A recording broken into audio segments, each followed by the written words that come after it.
Assalamu alaikum, hayırdaşlar, amansızlarбы? 2 жолу катар-катар ашар болду биздин чоң мешитте буюрса.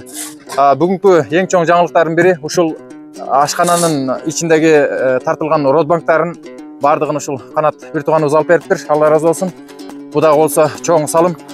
Ушунун эсебинен ушул жерде чоң ашкананын ичи родбанк тартылып калды. Андан сырткары дагы бир айтып кое турган жаңылык, могул жерде очок курдурдук. Ушул очоктун дагы бардык бүтүшүн, казандарын, могул филагаларын, наркы беркилерин бардыгын бир эле киши алып берип койду. Андан сырткары дагы акчалай жардам берген бир туугандарыбыз болду.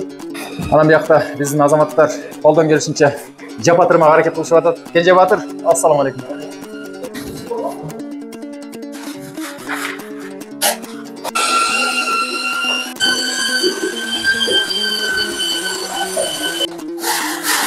Биякта замла өзү баш болуп иш кылып атат буюрса. Мына иштеп аткан биздин Адисбек деген жигит, азамат жигит. Жеңил желпи. Көпөлөк жигит. Ооба, бишкекте адамдарын таштап шашып келиптир ушул. Ассаламу алейкум. Ва алейкум ассалам. Есеп.